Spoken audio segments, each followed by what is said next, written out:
Hello, everyone, and welcome to the Nonprofits. The Huntsville-Madison County Public Library in Alabama faced controversy as books with LGBTQ plus themes were flagged for relocation, including a children's book. The book, entitled Read Me a Story, Stella, by Marie-Louise Gay, was mistakenly added to a list of potentially sexually explicit books. Why? Because the author's last name was Gay. This incident raised concerns about extremist ideologies infiltrating the community's political milieu and prompted a review of over 230 titles. However, after internal and public criticism, the process was halted. The HCPL's director, Cindy Hewitt, claimed that there was never an intention to target the LGBTQ community, but the incident exposed the need for clarity and communication regarding book reviews in the library. The incident highlights the importance of supporting libraries, diversity, and inclusivity. The story was published on AL.com on October 8th, 2023. So, thinking about this story, I'd love to hear everybody's opinion about it. Why don't we start with Kelley? Oh, okay. I wasn't prepared. I wasn't ready. We can go to Phoebe, actually, if yeah, you'd like. yeah. Go ahead. Why don't we pass to Phoebe? Sounds good. Well, people don't realize that banning books is not really a thing that works in this day and age. People are aware that, you can buy books, you can borrow books from friends. That's still a thing. You can go to other libraries. So if this one library decides they're going to ban book X, just go to a different library. I mean, we're not in the 1850s where, paper and bookbinding are technologies that are difficult to get a skilled workforce to create. I mean, we've got Kindle readers, we've got audio books. I mean, we've got a whole plethora of things where you can obtain books in multiple formats, and you don't have to go down to a library to go and get your book of choice. I mean, in Britain in the 1950s, we decided that we were going to ban some books. France, on the other hand, decided it wasn't going to bother. So you know what loads of people used to do? Used to get on a ferry at New Haven, get off the ferry at Dieppe, walk to a bookshop, buy it, put it in a brown paper bag, women would slip it in their handbags, and then sail back to New Haven from Dieppe with the book. I mean, you can't suppress these things. I mean, there's a scene in The Man in the High Castle where they have the restricted texts, which is things like Brave New World by Aldous Huxley and stuff like that. In a locked room, in like a prison cell type thing, where you need permission from Tokyo to go and get access to these books. And it's just like, how far down the rabbit hole of lunacy are we going to go? You flagged a book because it's got the word gay in it. What next? We go to TV media and we ban the Flintstones because the ending theme says you're going to have a gay old time, Jonathan? Oh, odds blood. Anyway, no, the list wasn't trying to discriminate against LGBTQ people. Were they? The HCPL should really be ashamed of themselves. It never crossed their minds when they were using a search program that was programmed to search for gay in book titles in order to put them in a booth in the back in the corner in the dark, where they thought that that kind of filthy porno that might mention queer people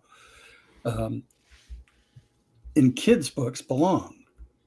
Let's let kids learn about gender and sex on the street or the schoolyard, the best place for any education, according to my ex-brother-in-law. But bureaucratic response of, it was never the intention. Whose intention? Where did this list come from? Those words ring a little hollow when you find out that there was this list was produced by a right-wing group, and that they were complaining about LGBTQA or woke culture and Black history. What happened is they put on a book list and they got caught. The library was given a list from these people, and it was reviewing it.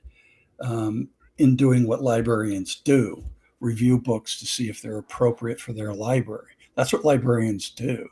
It would not be a good book for a library, kind of against Library Association's stance on diversity, and I'll read it here.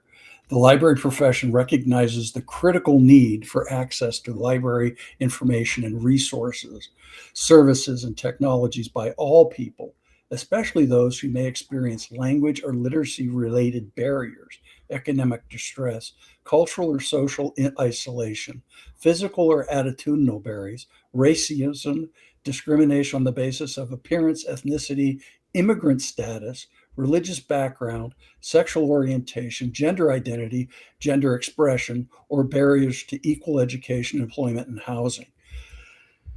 The problem is this group wants to ban the ALA as well, or have their libraries withdraw from the ALA because of this statement. So I can't say that Alabama appears like, but okay. They're beginning to look a lot like Florida, southward as you go. So you better be on your guard. Your vocab is in shards. And don't say gay in school. Kelley, take this before I start singing again. You know, John, I hate to do this, but you know what? This book wasn't on a list from a conservative group. It was a preemptive strike by the library. Executive director of the library, Cindy Hewitt, asked the managers of each individual branch of the library to use keywords to search for books that might be in their branch and to review those books. And because one of the keywords was gay, this book did pop up on one of the lists. So it was basically the library's own list, but it does go to show you how out of hand something like this can get. The library director, executive director, Cindy Hewitt, did say the book was going nowhere. It is not being taken off the shelf. It's not being moved anywhere. And she has no plans to remove it from the library. There was a great partial quote by one of the library managers in the article who said that it was cosmically ironic that this situation escalated during Banned Book Week. So I thought I'd look into like banned book requests. And according to the American Library Association, there were 1,269 individual requests to ban books in 2022, nearly double the 729 from the year before. Many of the requests included multiple titles, and a total of 2,571 individual books were challenged, up from 1,858 titles in 2021. So this is like an expanding problem. And the vast majority of these titles, like 85% of them, involve members of the LGBT community or people of color. So there is definitely a bias here, and nearly 40% of the requests to ban a book were part of a list of 100 or more books in the same request. It's not some little thing started by a couple of crazy moms at your school. This is an organized attempt by a very few amount of people to squash information that the same small group of people have been deemed unfit for your kids, not theirs, but your kids. They want to put their ideals on way you raise your children, and it's absolutely wrong. Cross-examiner, you want to pick it up from there? Sure, absolutely. I thought since I totally agree with you, seeing an exponential rise in the actions of these fringe groups to try to ban books. Moms for Liberty is the main one right now, right? That was started by Florida school officials, 3 of them. One of them left when they saw where this was going, but the 2 are still pushing. And now they have chapters in every state, most counties. Side note, the one up in, I think it was in Illinois, published a quote from Hitler on their newsletter. It wasn't an accidental quote. It was literally, he who controls the youth controls the future. And they printed under it Adolf Hitler. So these are the people that are trying to ban our books. So I thought, for my segment, at least first, there's so many things to talk about here. There's legal issues. There's the lies that Hewitt is telling. I agree with your analysis there, Kelley, but I think there's some lies that we can catch her in. And then we can look at some modern trends. But I'm just going to stick for now, because I don't want to hog the mic, with just a quick review of what is the law here, right? No reporters ever really come out and say, what is the law? What are we arguing about here? Why can these groups do what they're doing? So there's three main cases that we have to go over, and we have to keep in mind that what's at play here is the First Amendment, right? The library is a government forum that is selecting speech and at some point banning that speech once they have it in their collection. So there's a tension between collection selectivity, my library collection, and neutral treatment of speech. So the courts have had only 3 cases that have come close to addressing this, and none of them are definitive. There is no settled law on how to handle these things. The earliest was called a case called Brown versus Louisiana, very similarly named to Brown versus Board of Education. And it's about the same thing. Louisiana would give people library cards. And back then, this was 1966, if you were Black, they would stamp the word Negro on it, and you were allowed to use the blue bookmobile, but not the red bookmobile, and you couldn't go into the branches. So you had one bookmobile, and the courts, that was the first time the court said, wait a second, First Amendment, equal protection all applies to public libraries. That's a no-no. And then we jump forward to 1982, which is the one that's relevant to this case, which is Board of Education versus PICO, where a board at a school library said that they wanted to ban certain list of books. There was about 9 of them because they were anti-American, anti-Christian, and anti-Semitic, and just plain filthy. So notice how they sneak in that anti-Christian as if that's the job of the government. There, the courts held that the reason that the school was banning these was unconstitutional. It violated the First Amendment. And finally, the American Library Association, I think it was Jonathan who mentioned the ALA and how the Alabama fringe group wants to have their library withdraw from the ALA. ALA sued the United States government back in 2003 because they passed a law that said you can get funding for your libraries, but only if you install these filters that will filter out certain information. And the ALA stood up to the government and said, you can't do that. They actually lost that case, but it was only because the government said, well, if an adult requests that this filter be removed, you can let them do that. So you can have unfiltered information. So that's it. None of them have spoken, have printed, have formulated any sort of rule. They just say, well, in this particular case, you can't do that. In that particular case, you can't do that. So we really need some good cases to go before the court to really give us a good set of rules here. Generally, the courts will say, once a book is in the collection, removing it becomes a lot harder. That act becomes much more examinable or reviewable by the courts as a First Amendment problem. And that's what we have here.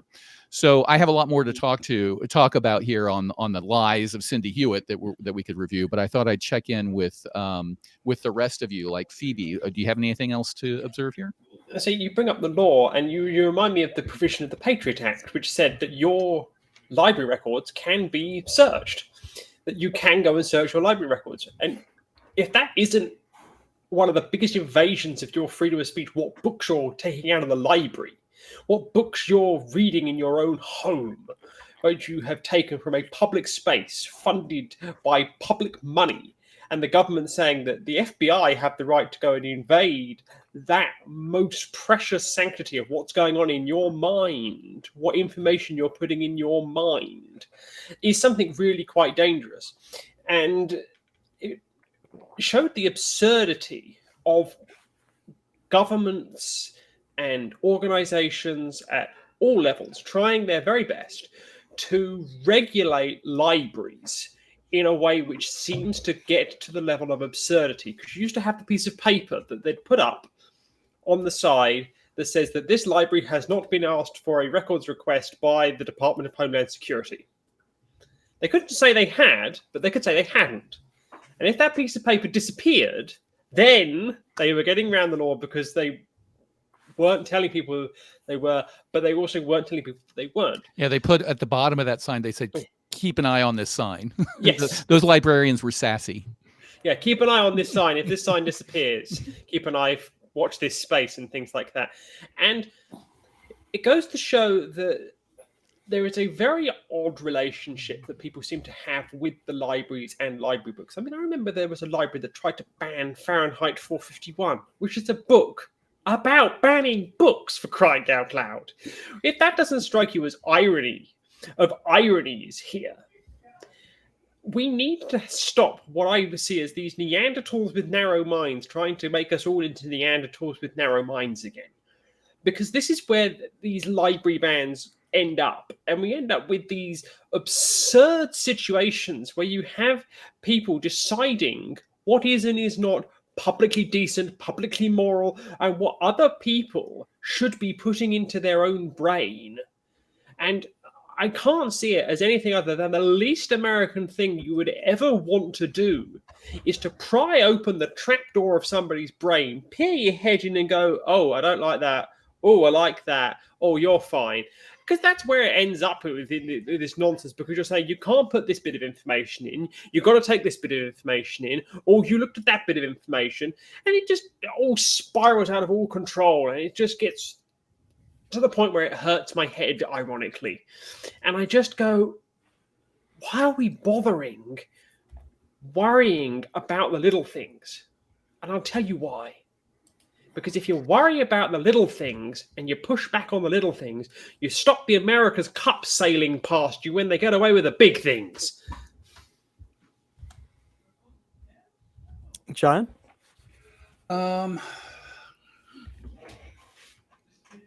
I just don't really have an awful lot more to say about this. I read that somewhere, Kelley, that list was provided to the library group there that has, I guess, 10 libraries in its thing, that there was a list provided to them by a group, and I've been trying to find where it is and can't manage to do that. So I'm going to retract that statement. But I wasn't trying to get down on you, John. I was just trying to make get the. Oh, that's fine. No, I know what you were trying to do. That's fine. I'm good with it. But I don't really have. I'll give you a big electronic hug, buddy. I have some information along those lines if you'd like. Sure. Okay. That'd be fine, but I'm done. Go ahead. Okay, so the organization you're talking about is an organization called Clean Up Alabama. They are the ones who said we need to withdraw from the ALA. Tellingly, it's point 2 of their mission statement. Point 2 of their mission statement says that that Alabama should withdraw from the hard left ALA. So that takes it away from protecting kids from books about sex and puts it into, now this is a political suppression of information. And Cindy Hewitt truly did say, okay, well, yes, we are aware of Clean Up Alabama. We know they're coming. Here's where we can see what's happening. They publish Clean Up Alabama. If you go to their website, they have a list of here's all the books we want banned. So that was out there. So whether or not Cindy Hewitt admits to it, that list was out there. They do say that, hey, we knew this was coming, so we decided to preemptively start reviewing books. So that's a very sneaky way to say, no, we didn't use their list at all. It was our own list. But why were they doing it? Because of this list. So I think you're kind of both right on that one. Cindy Hewitt, if you look at the record in the story and you look at what she's done, is not trustworthy. She said, oh, I only asked my staff to search for 4 terms: sexuality, gender, sex, and dating. Yet Alex Kimyon, a circulation manager at Madison branch, said, no, this was not just a mandate of those terms. There were many more terms: lesbian, gay, transgender, and it wasn't just a review. We were told to move the book. So I think we should I haven't seen that Alabama has followed up on this, but I think that there was a lot of lying double talk going on.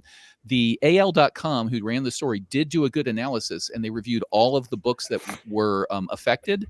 they found that 91% of those titles out of 233 books had the words lesbian, gay, transgender, gender identity, or gender nonconforming in the subject header. What are the odds that if you're trying to protect kids from general sexual information, that 91% of the books affected have those keywords in them? Cindy Hewitt is not to be trusted. She said this was a miscommunication problem with with our program here. So we go back to the old story. Well, either you're lying or your entire staff are incompetent. Which one is it? So that's the question I would want to ask her. I want to end this on a quote from ALA President Lessa Paleo-Lozada. Every day, professional librarians sit down with parents to thoughtfully determine what reading material is best suited for their child's needs. Now, many library workers face threats to their employment, their personal safety, their lives, and in some cases, threats of prosecution for providing books to youth they and their parents want to read. What kind of world are we living in when librarians become the frontline troops, almost literally in a culture war? I get that they do and they should stand up for freedom of information. I'm all tongue-tied because I'm really emotional about this. But where in a librarian's job description is putting their lives on the line at? I'm really pissed off about this, and it's something we should all be pissed off at and be fighting back against. And if you would like to see more of the nonprofits, you can click right here.